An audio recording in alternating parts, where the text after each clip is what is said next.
Jyotirupa প্ৰিণ্টাৰটো ready কওক। হৈছা? নাই এনেই বেষ্ট অফ লাক দিলো। হেৰি কেইজনে জইন কৰিলে বা আমাৰ? এতিয়া 8জন দেখিছো। 8জন দেখিছা ন? ঠিকে আছে দিয়া।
ব্যৱহাৰ কৰোঁ।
Hello, good morning.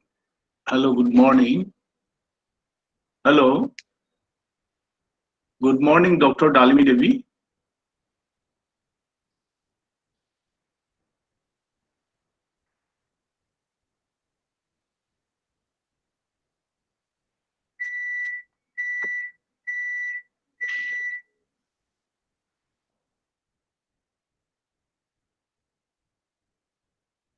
और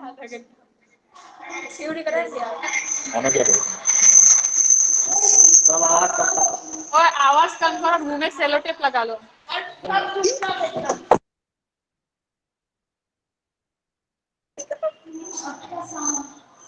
क्या हुआ?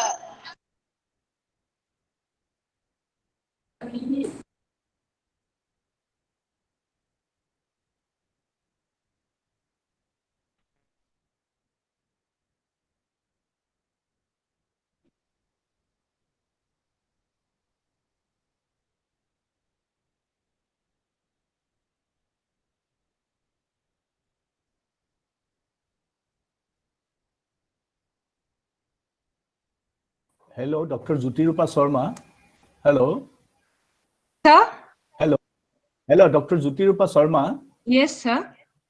So, am I audible? Yes, yes, you are.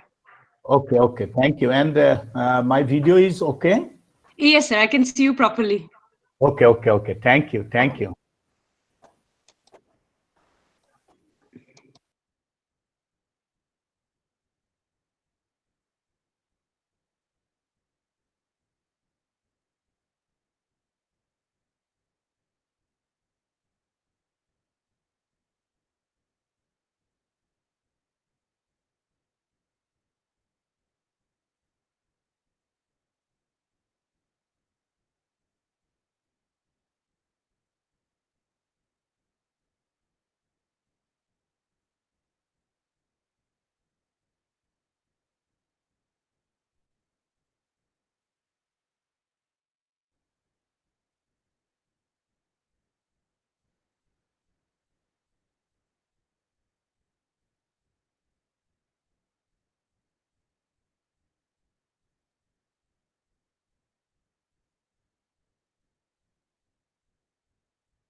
So can we begin? Yeah.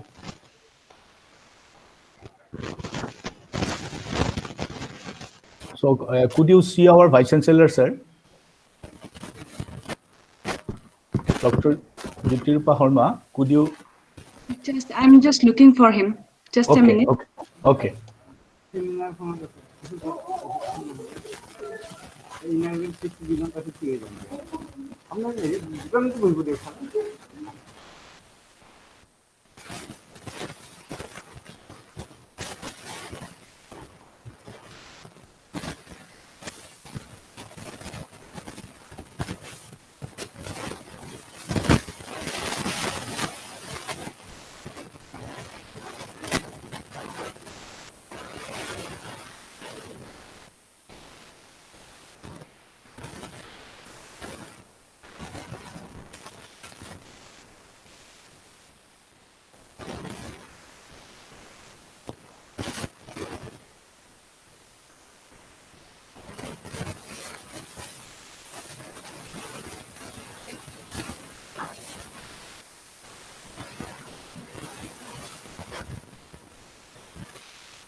Dr. Jyotirupa Harma, I think our Honorable Vice Chancellor has joined. And I have also seen Honorable Principal Arya Vidyapeeth College. Yes, sir. We shall begin now. Yeah. So a very good morning to all. Honorable Vice Chancellor of KK Handiqui State Open University, Professor Kanta Das, sir. Today's resource person, Dr. Bhaskar Chaudhary, respected Dr. Dibojyoti Mohanto, Dean of the Study Center, KK Handiqui State Open University, respected Principal of Arya Vidyapeeth College, Dr. Pradeep Kumar Bhattacharya, sir, and dear participants. Welcome to the international webinar on the topic, Education, Technology, and Mindset for Success, organized by the Central Library, Arya Vidyapeeth College, in collaboration with Krishna Kanta Handiqui State Open University, Assam. So at the beginning, I would request our respected Principal, sir, to offer the formal welcome address.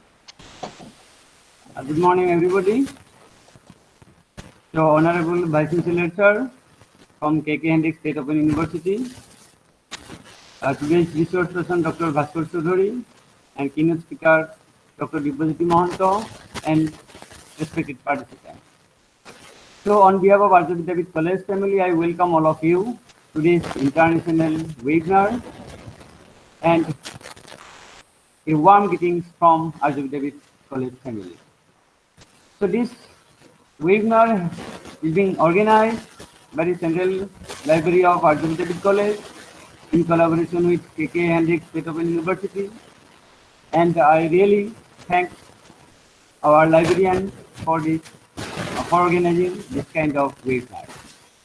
So as you know, Arya Vidyapeeth College is contributing a lot in last 60 years in the field of education in different parts of society, and during this last lockdown period, we have also contributing in a different manner to the students and the teachers. So earlier we thought that technology has nothing to do with education, but this lockdown period really forced us to think that really we need technological support for the betterment of education. And now we are organizing different type of seminars and webinars for teaching and learning technological support towards education, and this is a part of it. So I again welcome all of you to this seminar, and I hope this will help a lot for understanding the role of technology in education. So I welcome all of you again. Thank you.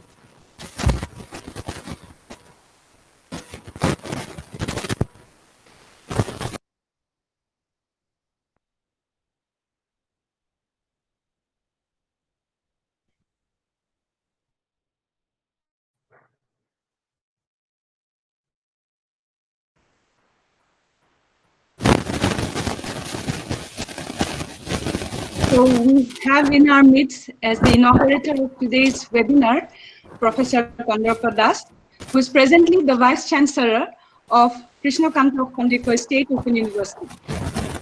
Professor Das sir is a renowned scholar of national and international repute. He has earned his PhD degree in Russian literature from Moscow State University, Russia in 1994. He is proficient in many languages, including Russian and Spanish. He has held many important positions and administrative responsibilities, has authored several research papers, articles, books, and has supervised the doctoral thesis of more than 19 scholars till date. We are privileged to have amongst us you, sir. May I now request you to formally inaugurate the webinar.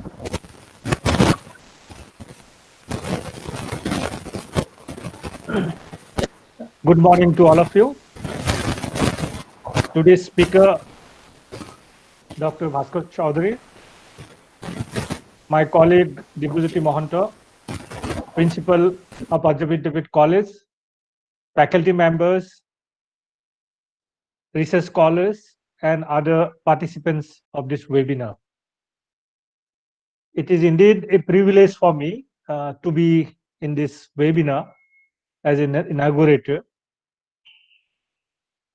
The topic of this today's webinar, I think it's very relevant in today's context, as during the last 1 year, beginning of March 2020, till date, the education scenario across the globe is the most affected one. The academic community have been trying to cope with the new situation when the schools, colleges, and universities were closed down due to the pandemic. Across the globe, the academic community tried to evolve a new way out to give an alternative to our students, learners, who otherwise were deprived of the regular classroom atmosphere.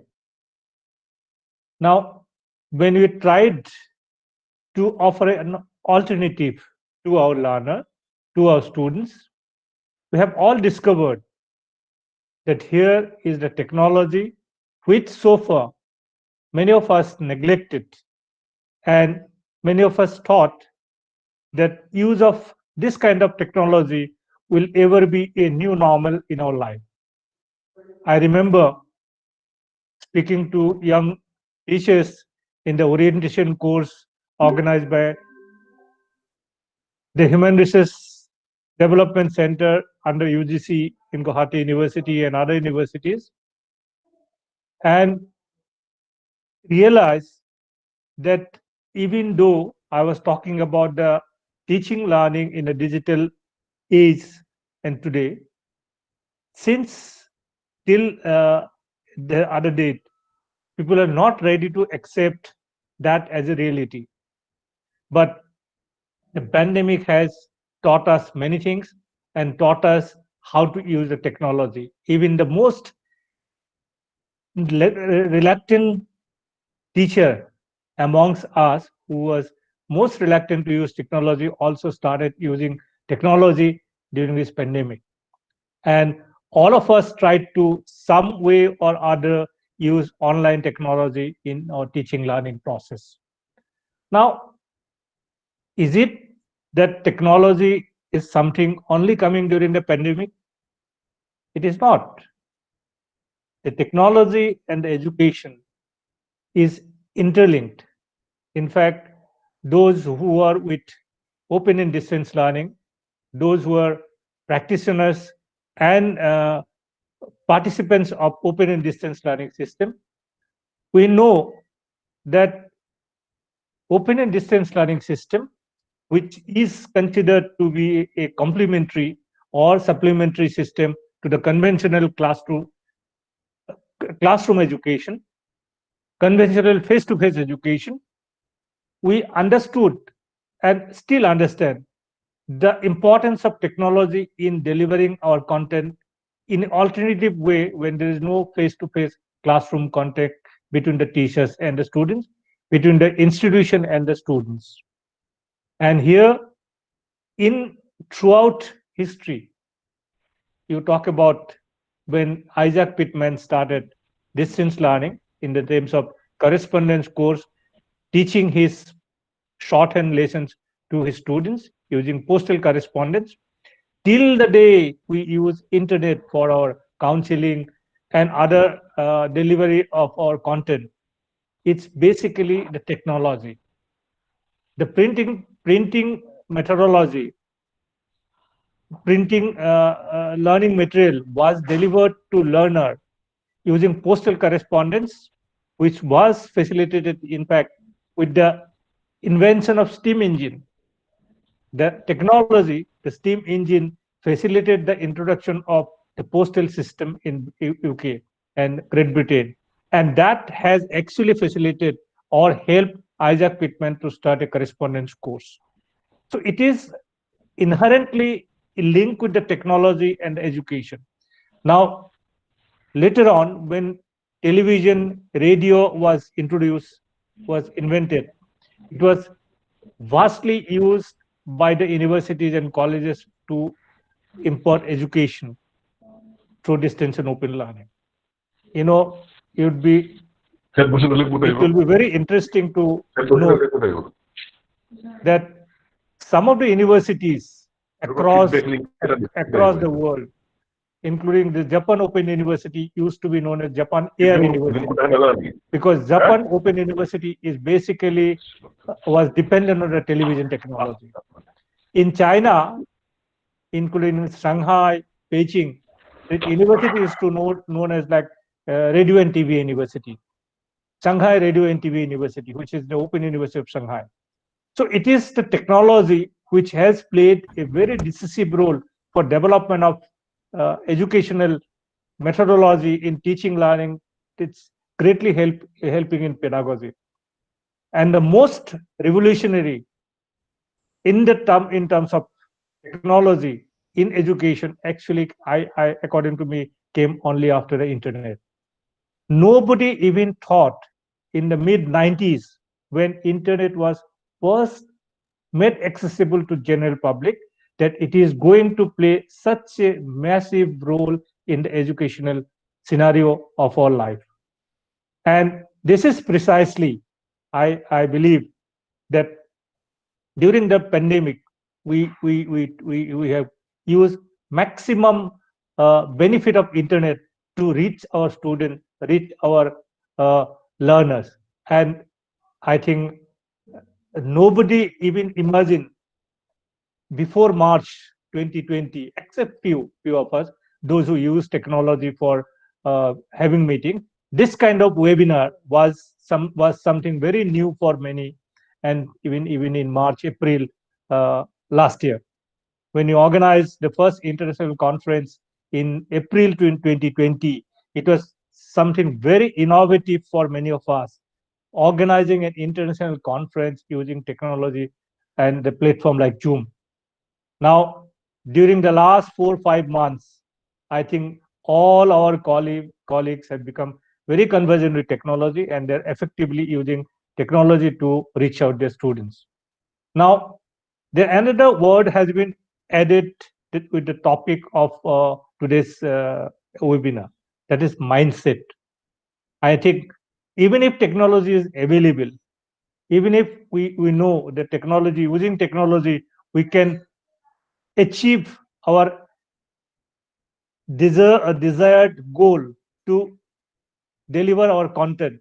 Suppose this webinar, we believed that using technology, we could very effectively hear Dr. Bhaskar Chaudhary, can very effectively discuss very important issues like education technology in today's life. And this is what the belief, because as I said, many of us are not ready to accept that technology can play such a big role. Moreover, many of us still probably believe that online education is not an alternative to regular face-to-face classroom teaching.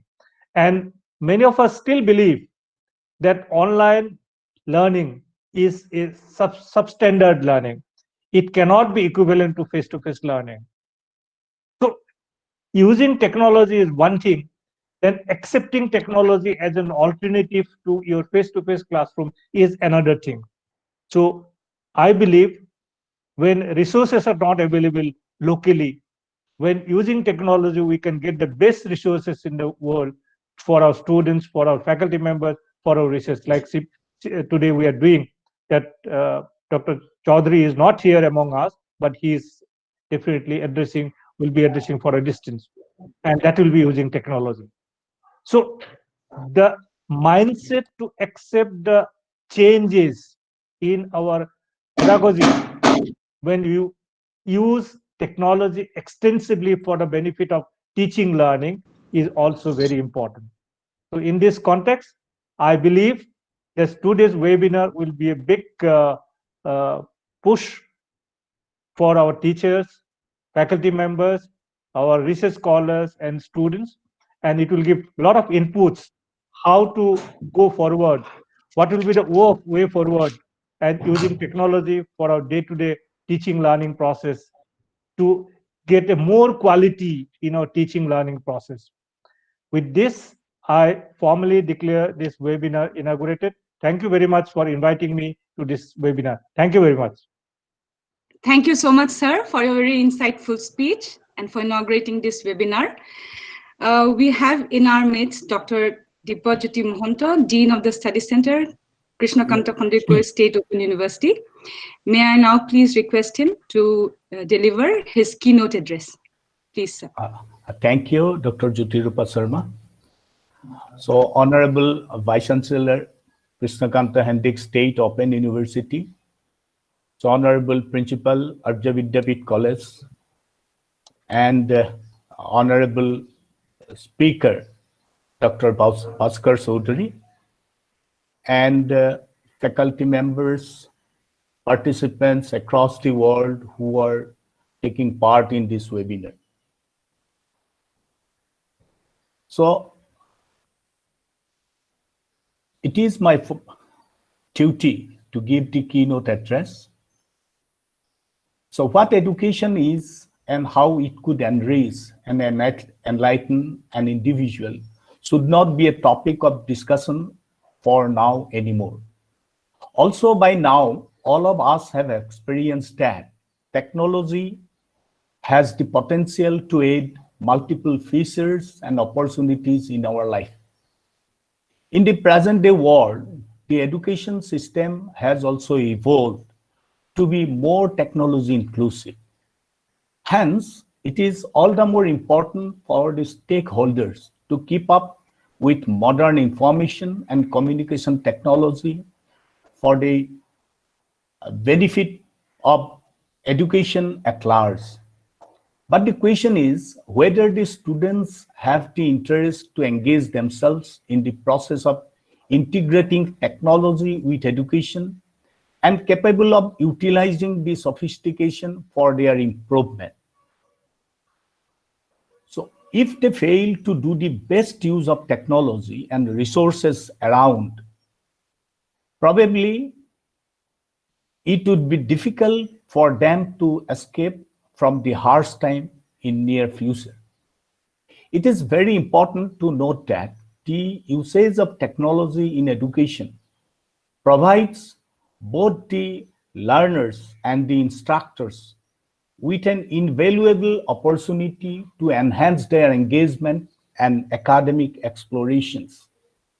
Nowadays, it has become almost easy and interesting at the same time to harness technology in education, and the students are also gaining wider exposure in connecting to peers using digital platforms, explore skill-based creativity through technology-aided features, engage in higher-order knowledge-based inquiry, participate in world-class learning platforms, analyze and synthesize up-to-date information from multiple genuine sources, and establish close contact with academics and academicians through the digital mode. With all these, we have seen that the technology-aided education system has rapidly shifted the learning environment to being more student-centric.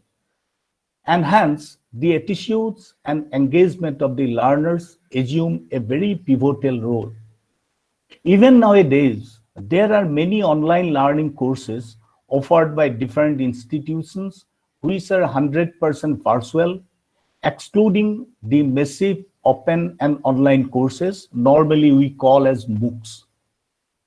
Online learning or the virtual classes offered over the internet is a different version that differs with traditional courses taken in physical school buildings. It is the newest development where learner experience is typically asynchronous, but many also incorporate synchronous elements.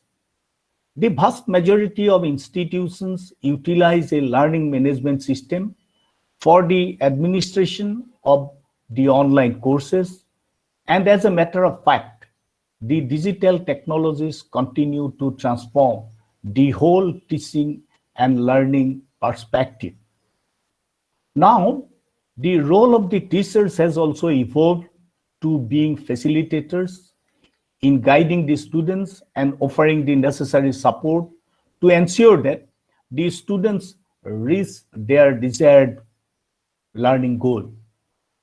The lack of a positive attitude and an adaptive mindset on behalf of the students and the teachers in integrating with technology and making full use of its sophistication would mean that they would lack the dynamic pace that is required for success today.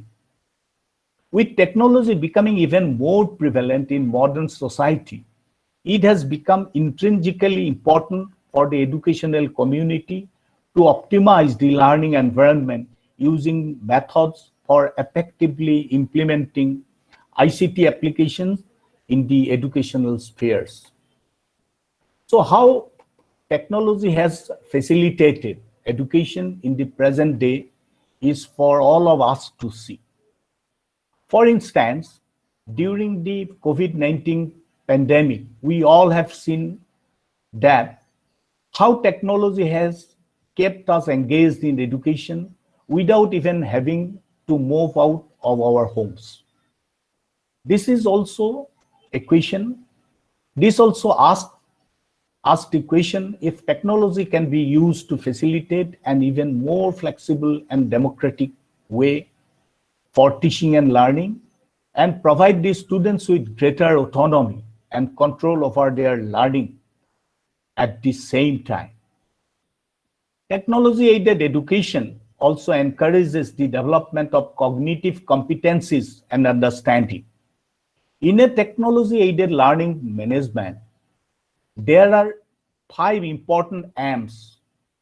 So these 5 M's are: first M for man, second M for machine, third M for material, fifth M for method, and the last one is media.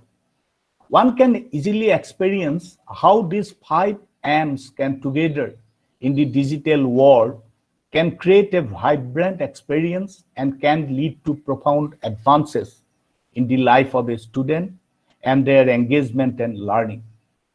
People have come to realize that in addition to the human component, the machine or the technological component can help in the teaching learning process, student assessment, classroom management, library services, as well as other related services. So only point is that we need a progressive and constructive approach with an open mindset. In this regard, it is sure that the technology would benefit the students in their long-standing engagement with education. So with these few words, so I express thanks to Arya Vidyapeeth College and my best wishes to Dr. Bhaskar Chaudhary. Thank you. Thank you so much, sir, for your speech. We have now arrived at the main highlight of today's program. and I'm privileged to introduce today's resource person, Dr. Bhaskar Chaudhary. Hailing from Patsala, Assam, Dr. Chaudhary has a brilliant academic career. After his post-graduation in physics from Delhi University, he went to the United States and received his PhD degree from Iowa State University in 2 subjects, physics and electronic engineering. Then he joined Intel Corporation, United States of America, as a senior scientist and worked there for a decade. During that time, his passion changed from technology to education. He focused on bringing technology to education and how world-class learning can be offered to students across the world. He founded the Paperboat Academy with that goal, and currently students from 10 countries, including the United States, Canada, UK, Australia, New Zealand, and Israel, learn from this platform. He aspires to bring this learning experience to India too by this year, that is 2021. He is also the president of a technology company, Kratu Incorporation, that concentrates on bringing new technology to common people. He also has 13 patents covering microprocessor and mobile technology. We are honored to have you in our midst, sir, and I hand it over to you now for your lecture. Thank you, sir. প্ৰথমতে সকলোকে নমস্কাৰ আৰু ভোগালী বিহুৰ শুভেচ্ছা respected VC sir, principal sir, dean sir, and all the faculty members, students, and first of all, before I start, thank you very much for giving me this opportunity to talk to you. And today's topic is education, technology, and mindset. So these 3, like the VC sir said, they are all 3 of them are connected. And so when I will be talking about it, I will not talk one thing at a time. This is going to be one whole thing because they are interconnected. So before we start, let's go back a little bit, okay? In history, how technology is changing over time, okay? The speed at which technology is changing. So let's go back 1 million years back, okay? When humans just became human from monkey. So it said that at that time, fire, that species learned how to handle fire. Took almost 1 million years, 10 lakhs years. So about 10,000 years back, human, our species, we knew how to control fire. From that point onwards, the technology, the journey, the civilization started. The day we started controlling fire. And from that point, it took 6,000 years to invent a wheel. So wheel is supposedly, it was invented 4,000 years back. Okay, 6,000 years from fire to wheel. Then it took another 3,000 years to invent a car. Think about it, 6,000, 3,000 to invent a car. First car was invented probably in 1875 or something like that. I might not be correct exactly, but sometime in 1875, 1880. So from that point, it took almost 25 years to invent the first thing that flies. In 1903, I think, Wright brothers, when they flew the first one, it flew for 59 seconds. 59 seconds. So think about it, wheel to car, 3,000 years, car to an aeroplane, 25 years. And the first time, the first aeroplane flew for 59 seconds. Within 60 years, within 65 years, that aeroplane reached moon. Think about it, the speed. So the way technology is changing our life, the way technology is evolving at a speed that's we cannot escape from. It touches everybody's life. Like VC sir just said, what is that one thing that is changing our life? It's the internet. 1975 was the time when first computer was invented. 90s, internet came to our life. And in 2007, first, this device came, the iPhone. As soon as this device came to our life, everything changed. Everything changed. If you think about it, some of the faculty members of our age, you will know. A few years back in the 80s, we had landline phone, right? We had PCOs, it's public call office on street corners. Then we had the mobile phone, normal mobile phone. And then came the smartphone. And with the arrival of smartphone, thing changed. The power of technology is in your hand, in our hand.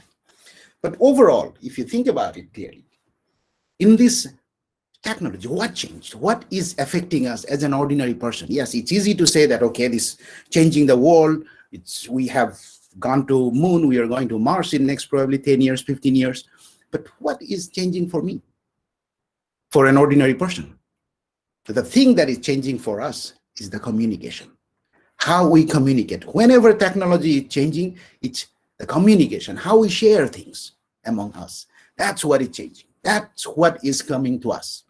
If you think a long time back, not long time back, our parents' time, just one generation, the mode of transportation is bicycle, then car, then aeroplane. Now, physically, you don't have to be there. Without being there, 10,000 miles from you guys, I'm standing in my house and I'm talking directly to you. It's impossible to think about it just 5 years back, just 4 years back. So the pace at which technology is evolving is immense. Second point is, what is education or learning? Learning is nothing but a very effective communication between two people, a student and a teacher. A student, a teacher shares his or her knowledge and students get it. So effective learning is a very effective communication between two people. And what is technology changing in our life? Communication and how we share things.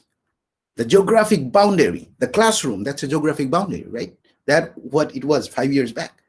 Now, if that boundary is gone, if we can share our knowledge, our thinking, our process of thinking, what I know, I can share with you, what you know, you can share with me, all these things, if that is changing, technology has to come to education. So COVID, because of COVID, this has sped up. Even without COVID, this would have happened, maybe 2 years from now, but no escape from this. Technology is coming to our life. Technology is coming to education. Technology is coming to learning. So what is actually education? What are we doing when we are in college or in school? We are training ourselves, right? If you want to, if some of you students here, some of you, if you want to become a cricket player, what will you do? You will train yourself to become a cricketer. If you want to be a musician, you will train yourself on with musical instruments. If you want to have a future with using education as the tool, you will have to train yourself. That training period, that training is education. Education is nothing but training. You are not training your muscles, you are training your brain, but you are training. So I'll tell you a story. How the importance of education, how it changes with time. That's very important because I think I saw it in Facebook or somewhere a few years back. There is this picture. There is a tree, and there are a lot of animals there, monkeys, and some others, and a fish.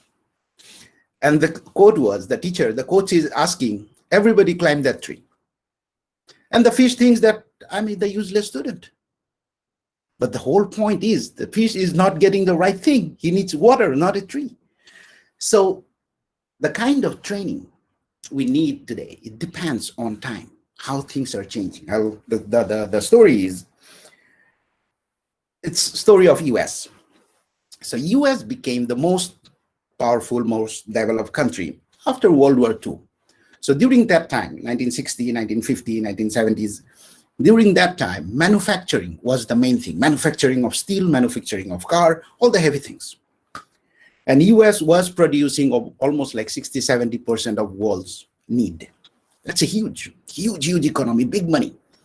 So people thought at that time that there is no need to go to school. We don't need higher education. We just need a high school diploma, get out of high school and get a job in manufacturing. Because the money is a lot. You can make a lot of money. You don't need to go to college.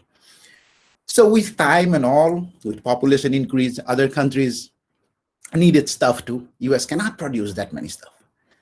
China got the manufacturing thing. So that's how the manufacturing started in China. But real thing started after in 90s, when computer became the main player in our life, especially the banking sector. What happened towards the end of 90s, is, so in computer, the date changes. So people were thinking, okay, 1999, after that it's going to be 2000. So up to that point, only the last 2 digits were changing, 1989 to 1990. 89 becomes 90. Two numbers, 2 digits. But what will happen at the end of 1999? Is it going to 99 will become 00? That will be 1900. Big problem. So everybody was thinking, what's going to happen now? Because if you have an account in your bank and 2000 January 1, it says that 1900 January 1, the computer will think that you were not even born. So your account balance will be 0. So it's a big problem. And people were thinking, we need software engineer. Where are they? There is no software engineer in the US because people stopped going to college in 75 or 85. China, same thing. There is no software engineer. Then people found out, okay, there is one place where there are a lot of engineers. That's India. And that's how India came to the software industry. Because suddenly it's a big lot of people were needed to solve this Y2K problem, or year 2K. That's how India came to software industry. So you can see how the need, what we need to know with time, how it changes. It's a big picture, right? The small picture is like a, it's Bhogali Bihu time. We don't do a Bihu Kori competition, but let's assume you have a Bihu Kori competition and you want to participate there. You want to train for that. But there is no trainer in your area. But there is a guy who teaches marathon, how to run marathon. And he is training you and saying that go and dance Bihu now. Can you do it? No. So the thing is, with time and with the need, what we need to learn changes. How things, what is required now, that is changing. That's what we'll have to know. And what is technology bringing to us? Now we know that, yes, time is changing. We needed government job a few years back. Nothing else, just government job. But government job is not needed anymore. You can do your own stuff. And it's impossible for a government to give job to everybody anyway, right? This is 1 crore students are looking for a job in Assam. Nobody can give you that many jobs. So what is this technology bringing you? This device, what is this device bringing to you? This tiny device. I'll ask you a question right now that, okay, play the song from movie Sholay. That is 1975, 1980, before even I was born. You will play it in 1 second. I ask you to, okay, play a song that Zubin Garg sang like last week. You will play the song right away, right there, in your fingertip. If I give you my address at this point, you can not only find out where I am, you can get a picture of my house sitting at your place. This thing, and think about, this is the entire knowledge of the world is coming to your pocket. Now, let's talk about a little bit education. There are probably English literature students listening to this talk. You guys learn about Shakespeare, right? You learn from a teacher, that's good. Now one day you thought, okay, I want to listen to a talk that the biggest expert from Cambridge University gives. 2 years back, that was impossible. Today, this is an example, and if you don't believe me, just write it on YouTube. Shakespeare's talk, Cambridge University, Oxford University, Harvard University, you will get 200 of those.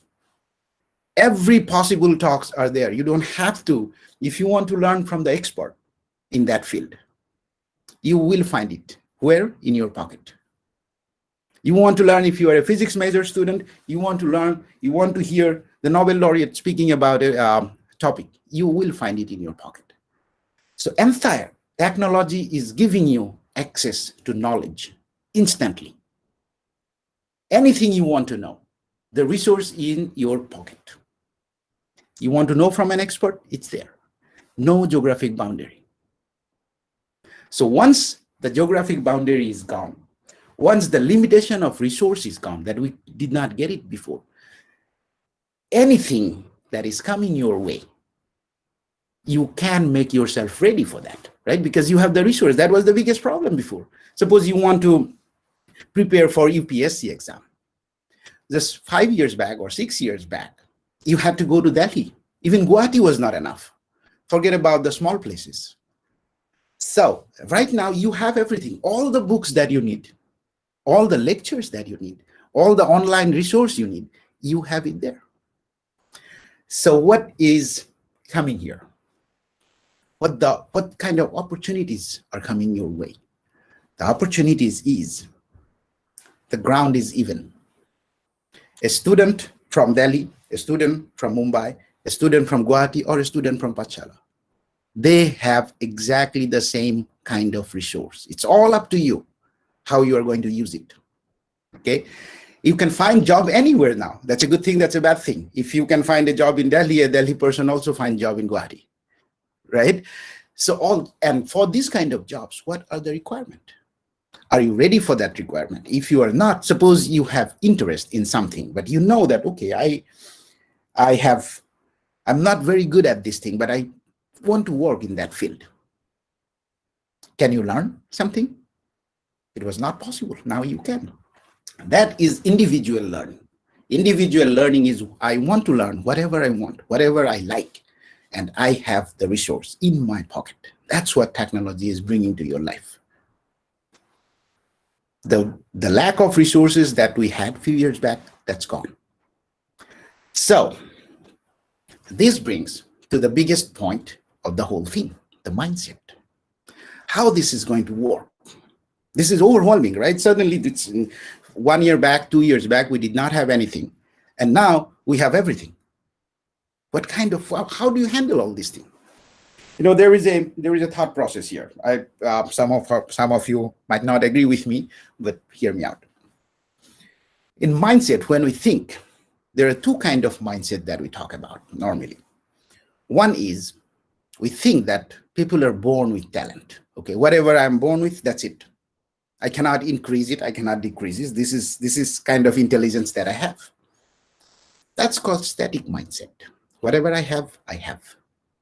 And there is another kind of mindset. That mindset is called growth mindset. Growth mindset is that I can improve myself all the time. I can work on my weaknesses and I can improve myself. If I might not know something today, but that's okay. Who knows everything? Nobody knows everything. But if I apply myself, if I start learning properly, then I can be a talented person. So I will tell you a story here. Let's say class 10th exam, matriculation. Okay, there are students who comes out in the top 10 stands, and there are students who get 60%. Okay, one gets 95% today, probably these days, probably they get 99, 98%. That's okay. So somebody gets 95% and somebody gets 60%. Are you going to say this 95% student is more talented than this 60% student? Today, yes, maybe.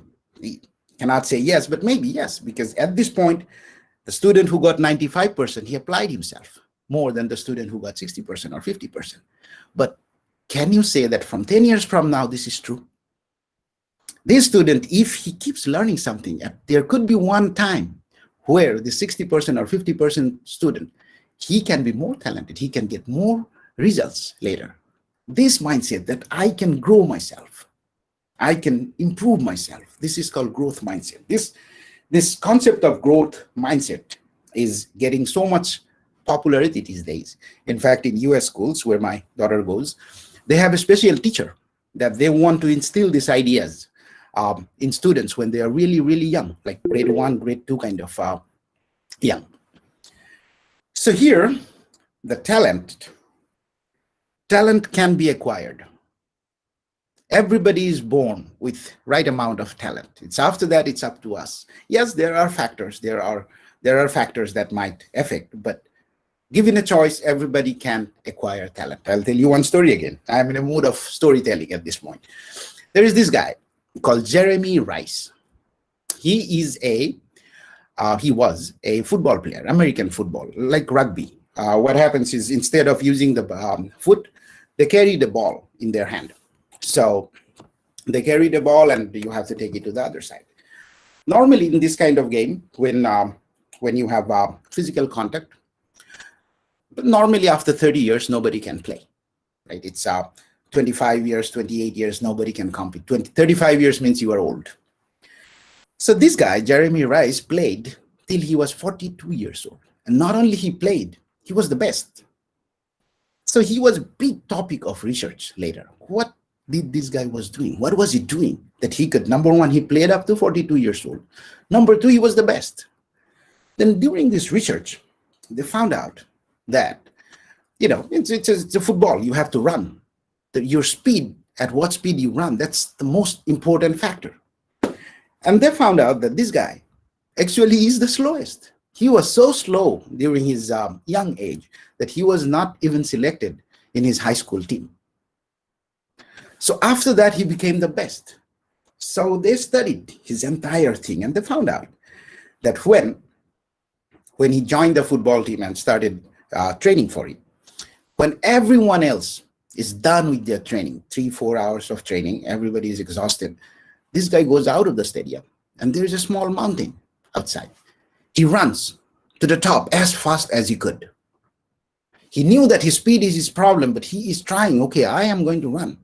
And what happens in the game? It's a 60 minutes, 70 minutes game. As time is going, all other players are getting tired.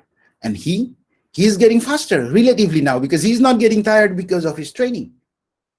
So that thing, he knew speed is his problem.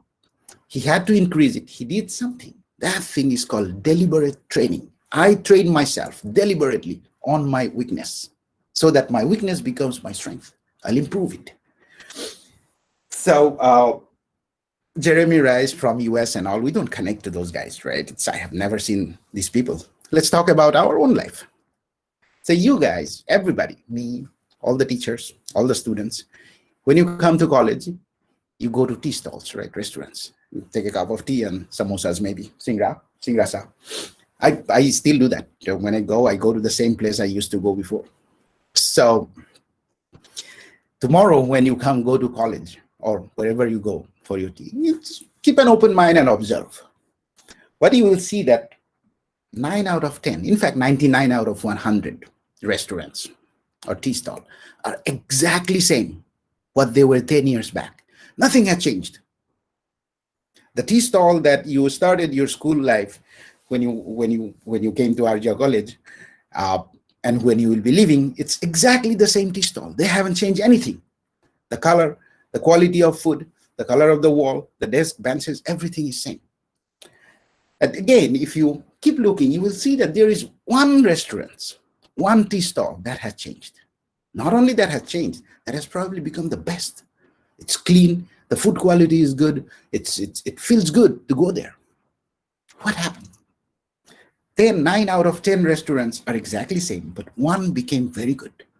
Meaning what? It doesn't happen automatically, right? Things doesn't happen automatically. Somebody will have to do something. So this guy, the owner of the restaurants, he's thinking, he's making small changes every day. He's thinking, okay, should I put more potatoes in my singra? Should I reduce little bit of sugar in my rasgullas? Or should I change the color of this wall? He's changing, he's improving every day. That is deliberate training. And that's what you need to do.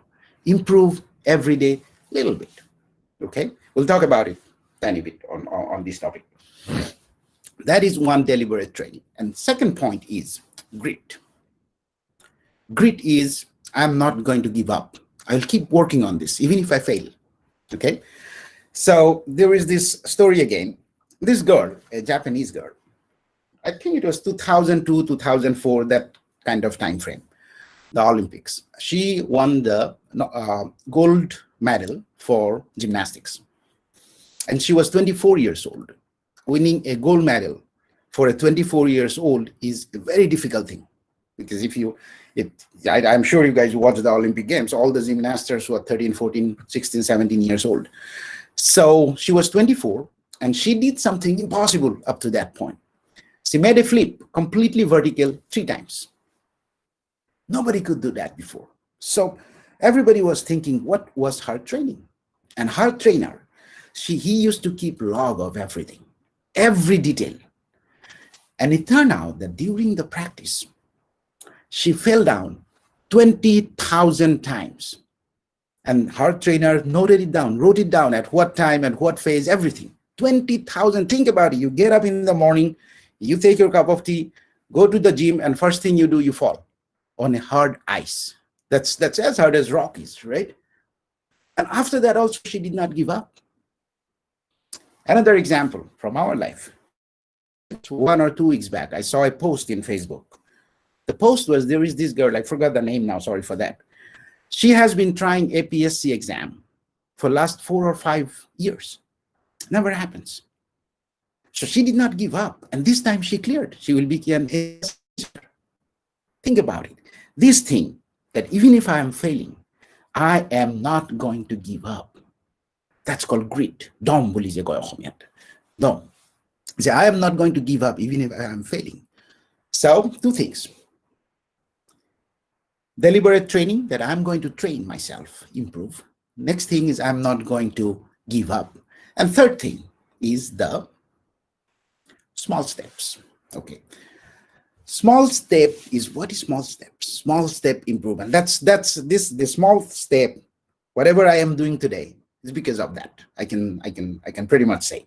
What I do is I break things into small things, extremely, extremely small pieces, so that it's very easy to do. So take an example. Let's say, pick any subject, economics, okay? If you are an economics student, suppose you have to read a book, 300 page, maybe. I'm just this thick, right? 300 page maybe.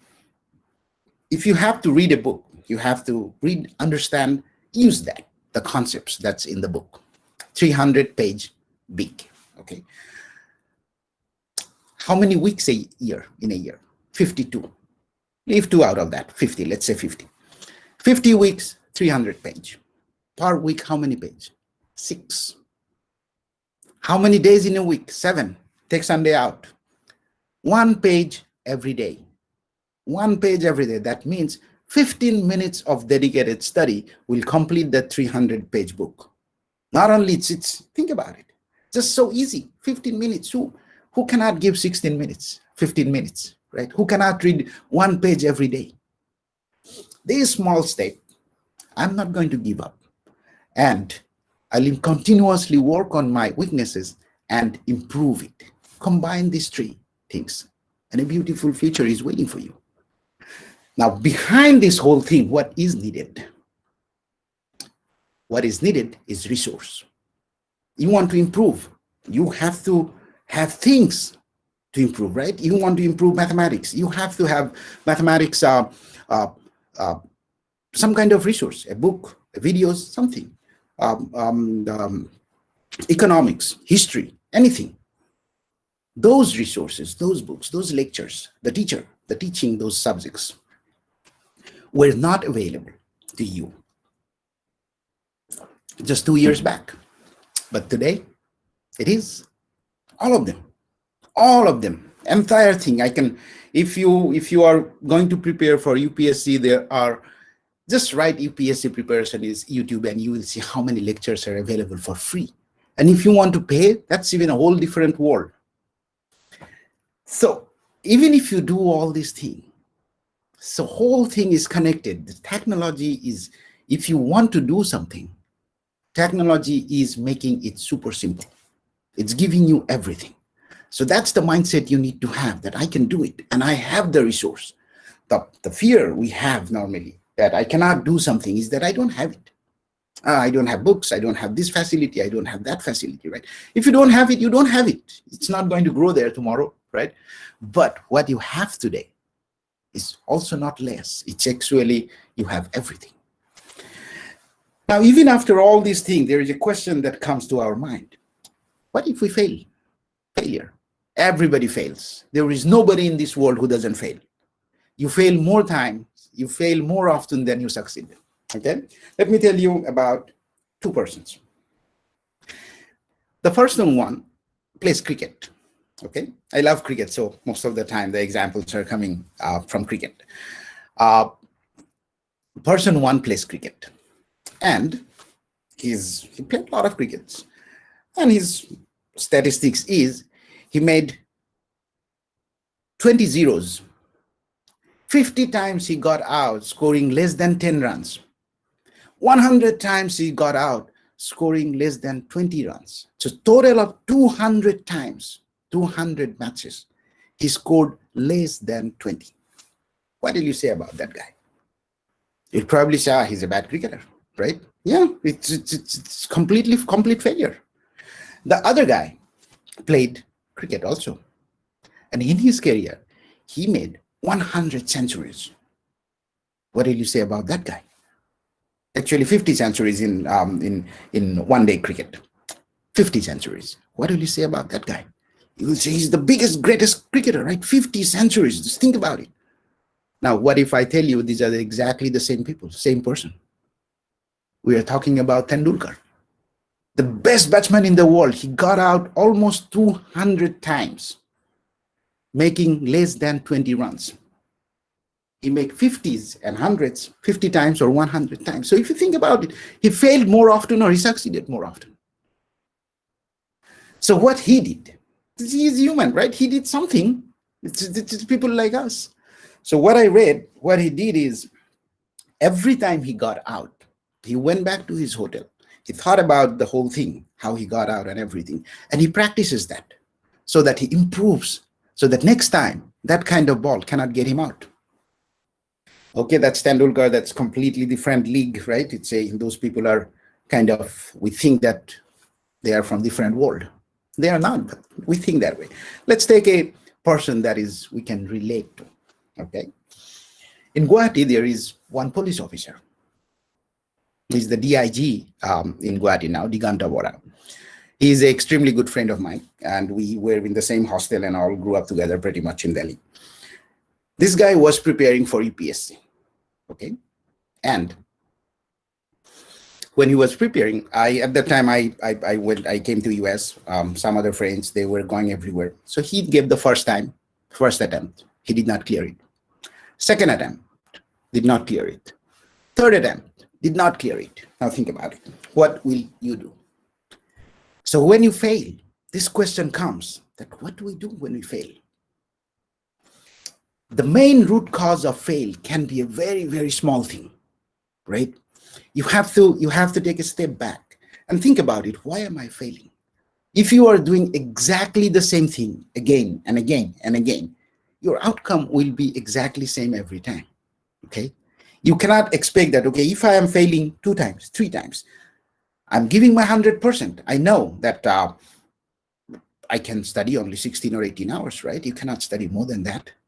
So if I am giving my 100%, even after that, I'm not clearing. That means there has to be something. So you analyze, you go back step by step, step by step, step by step, and think about where is that? It always comes down to a small point. So in case of Diganta, what happened? He did exactly the same thing. After his third attempt, he thought, what's wrong with this? He's very intelligent. He was the second topper from Assam in our time. He's a very intelligent guy. In Delhi, he was a star student. But what's going on at the time? He's giving his 150%. Then he realized, he thought about it. You have to take in 2 subjects. His was physics and Assamese. And physics and Assamese, in the exam day, back to back. You have Assamese today and physics next day, or physics today, Assamese next day, something like that. But no gap.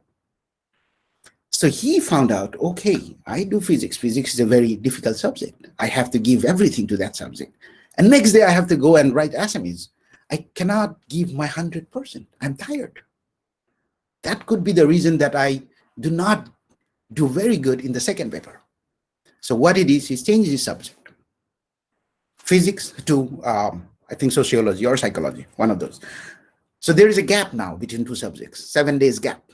And next year, he's an IPS officer. So this small change changes his life. This small change can change your life. If you are failing, just don't get, I'm unlucky. It's nothing, nothing can happen to me. No, you have to think why things are happening. And oftentimes, most of the time, you will find out that it's happening for a small reason. Now, we have learned few things today. We have talked about few things today on our mindset side. The grit that I'm not going to give up. Talent can be acquired. That's the most important thing in your mindset. You might not have academically, you may not be the topper. It doesn't matter. You can learn everything. You can acquire every knowledge that you need to be successful in future. And what education is training for the future, so that you can get your whatever you want to achieve in your future. Right? So education is training. Grit and mindset is the thing that you need so that you can make a successful training. And technology gives you all the resources during this training period. All these three things are connected. And all of this talk, all the things I have been talking for 35 minutes now. So even if I talk for 5 hours, even if you read 20 books, 50 videos, all of these are going to fail. What? You guys are thinking probably, what is this now? All of these things will fail unless you have discipline. Discipline is the mother that controls everything. Self-discipline, that we call. If you divide your economics books, like the way we are talking just a few minutes back, that I'm going to study one page every day at 6 a.m. in the morning or 7 o'clock in the morning. At 7 o'clock, you started doing WhatsApp. What will happen? No matter what you like or you don't like, if you have made a promise, you made a plan, okay, this is how I'm going to study for that exam. And this is how many hours I'm going to give. You don't have to give 10 hours. And this 2 hours every day I'm going to give for this preparation. That means you are going to give two hours every day. That's discipline. That discipline holds everything together. So with all these things, if you follow it, what it turns out to be that to become a successful person, or success itself, is an easy thing. It's easy to be successful. Only few things that you will have to follow. And technology is aiding you these days. It's giving you everything so that you can be a successful person in your future. So I think my time is up. It's very nice. Thank you very much, Arya College and KKH University, for giving me the opportunity to express my views. I hope this will help you a little bit. Mainly, I address the students, assuming that most of the audience is students. And thank you very much again. If you have questions, please feel free. Thank you very much, sir. It was an absolute delight listening to you. Your speech was indeed very inspiring and motivating. And in fact, you began with right from the prehistoric times, and you spoke about the pace at which technology changes. And your speech itself has been so motivating. You gave up some tips for success, and you said that success is very easy. It is very easy to be successful if you follow certain points, and that is, we have to be improving every day, deliberate training, grit. You spoke of grit, and you also spoke about dedication and regularity, that is discipline. We have many comments in the chat, YouTube. We have many participants from all over India and also the world, from many various countries. We had almost 500 people who had registered for this webinar. Many comments have come up appreciating your speech. We also have a few queries. There is a query from Dr. Dibojyoti Mohanto of KK Handiqui State Open University. He asks you, how could we collaborate for students' engagement with your help? He asks you, sir. And then there's another question. What difference do you see in Assamese students' attitude as compared to students of Western countries? It's a very good question. Thank you very much. So collaboration-wise, it's very on personal level. Question. Thank you very much. So just have to email me. That's it, pretty much. As a teacher, or for the teachers, I suppose it's the time is little bit changing. The time is now a teacher will have to be a guide at this point, instead of becoming a teacher the traditional way. The students these days, when we grew up, the technology came to our hand when we are in 30s or maybe in 40s. But the students who are today, less than 20 years old. They are maybe 17, 18 years old. They are growing up with technology. Technology is part of their life. So they know how to use, how to find resources and everything. And it's our duty to guide them. As a teacher, it's very easy to find out what is a strong point of a student, what is a weak point of a student, okay? And the teacher can guide him, okay, this is your strong point, and you should work on that, and these are the resources. So a teacher will have to be a guide. And collaboration with me, as in my introduction, Dr. Jyotiruba Sharma said that I'm planning to build our platform, bring our platform to India in sometime this year, probably towards the end of it. That was the plan, but because of the COVID, it might get a little bit delayed now. But once we started, then it will be very easy to collaborate with every institute in India, not only in Assam. Now, the mindset of Assamese students and Western students. It's a very broad topic. I will tell, it comes with the system also. The way in Western countries students are growing up and the way we grew up in Eastern countries. It's not only in India, or it's not only in Assam, entire India or Southeast Asia, including China. It's similar. The way we grew up is we don't go with our hands-on problem-solving training. Here the students, I'll give you one example. That will be the easiest way instead of going with hard talk. So when my daughter, she was in 6th grade, and in 6th grade, there was this first meeting between us parents and the teacher, science teacher. And in the meeting, that day, she gave the first homework to them. That was the first day. And the homework was, the distance from Earth to the sun is this. Whatever the distance is, I don't know if it's 4 lakh kilometers or whatever the number is. That's the distance. To get that answer, what kind of questions you will have to ask? That is the homework for students. She divided the students into groups and said that this is your job, is to find out a question, kind of questions that will give this answer. So from that, in 10 days, these students, not only the grade 6, 11, 12 years old. So these students come up with all the questions, not only the questions, the methods, how the distance from Earth to the sun is measured, everything. That's the difference, I suppose. So when you are going for this problem-solving kind of training from a very early childhood, this comes to you when you grow up. So that changes a little bit dynamics. But overall, I think with the new policies that is coming up, very soon things will change in India too. And the new students that I have seen from Assam who has come to US or who I have interacted with, they have different kind of attitude. They have good attitude, confident. They know that what they have to do. Overall, I think things are getting much better than before. We have time. We have actually surpassed our time, but there is a query, and I wish you could answer it.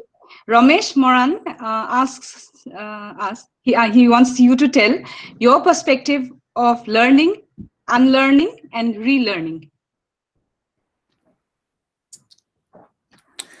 My perspective of learning, I talked probably 40 minutes on that. So, unlearning and relearning. I don't know what is unlearning. If you have learned something, then you have learned something. But the thing is, when do you have to unlearn things? That's the question.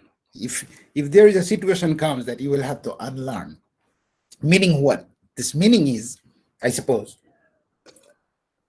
you are learning something and that something is not helping you. That means you are preparing for something and you are failing, right? That's the point. You will have to unlearn things. And in my last point, sorry, I had a little bit of a cold. So in that process, you will have to think about, you'll have to find out the root cause. Like I was giving in the last example, that it's always a small thing. And that is unlearning. Okay, I have been learning this thing, this is not helping me. And unlearning is equally important than learning. I'm not saying unlearning means tomorrow you can forget whatever you know. You cannot. But if you need to learn something, you need to acquire some more talent in a different field, you have to stop something, right? You have limited number of hours at the end of the day. So that's unlearning. I suppose learning and unlearning goes together. If you think about it from your life, whatever you are doing, like riding a bike or cycle, that cannot be unlearned, right? But whatever mathematics you learn in class 10 or 12, most of the things you forgot if you don't need it, right? If you don't become a mathematician or something like that. So learning and unlearning goes hand in hand. And if the need arises, if you think, okay, this is what I want to do, I need to know a few more things. I have done it before. So you relearn. It's all about how you are going to train yourself, whatever you need to do. If it's learning, you learn. If you have to relearn things that you learned long time back, relearn. If you have to do something else, then you will have to unlearn something. That's it. Thank you so much, sir. I think we could go on and on, but we have our limits of time, that are time constraint. So I don't think we will take any more questions now. And I now request Dr. Dalimi Devi, the librarian of the Central Library, Arya Vidyapeeth College, and the organizer of today's program, to deliver the formal vote of thanks.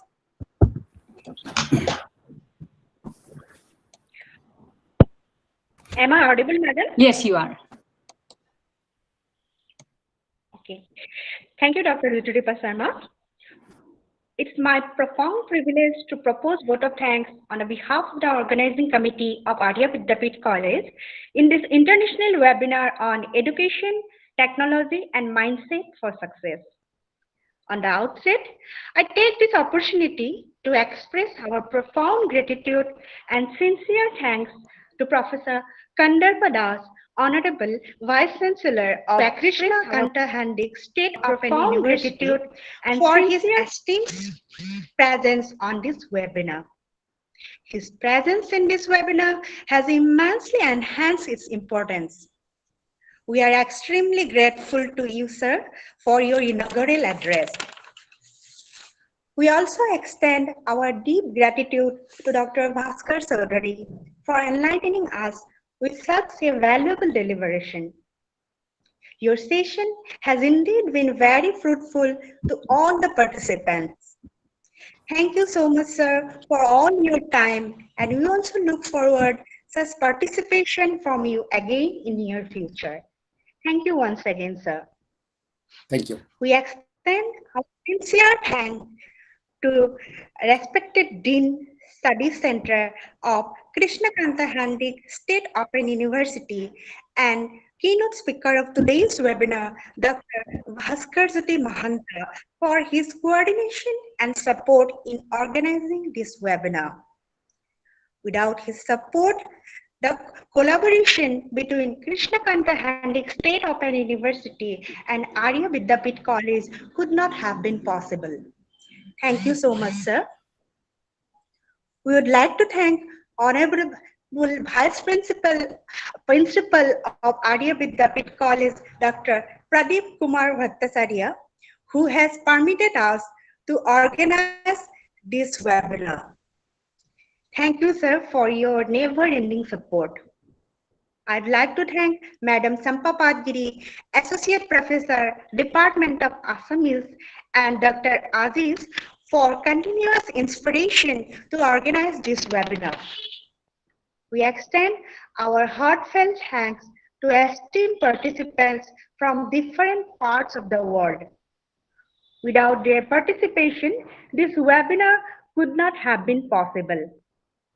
Finally, I solicit your continued support and encouragement to march forward in our quest of knowledge.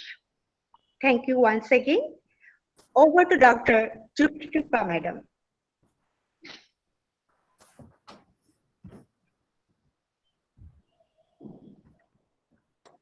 We have come to the end of the webinar, and then it is now over. We can all leave. Thank you so much, everyone, for your kind presence.